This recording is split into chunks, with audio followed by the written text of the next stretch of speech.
Pierre Palmade est très vite tombé dans les affres des nuits parisiennes et n'a pas réussi à se sortir de ses addictions malgré de nombreuses mises en garde.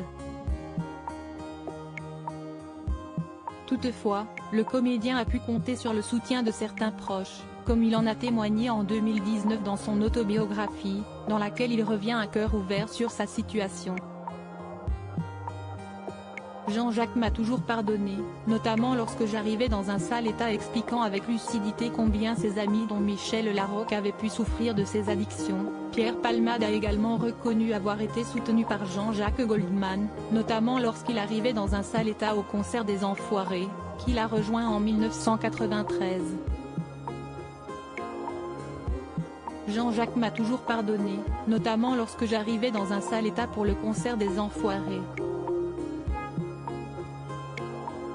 Il m'a pris sous son aile, a-t-il évoqué, poursuivant que le chanteur lui disait souvent « tu es plus abîmé qu'emmerdant ».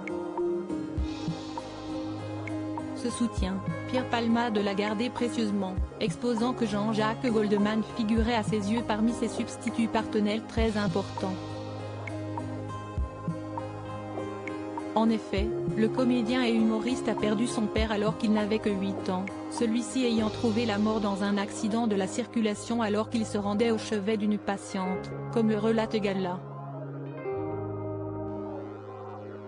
Sous l'emprise de la drogue dès ses débuts, en 1988, Pierre Palmade a tenté des cures de désintoxication qui n'ont pas permis à l'artiste de stopper toute consommation.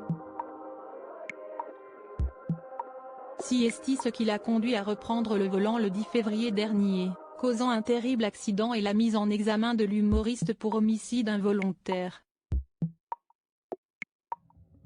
Assigné à résidence à l'hôpital dans un service d'addictologie en attendant son procès, Pierre Palmade risque une lourde peine d'emprisonnement.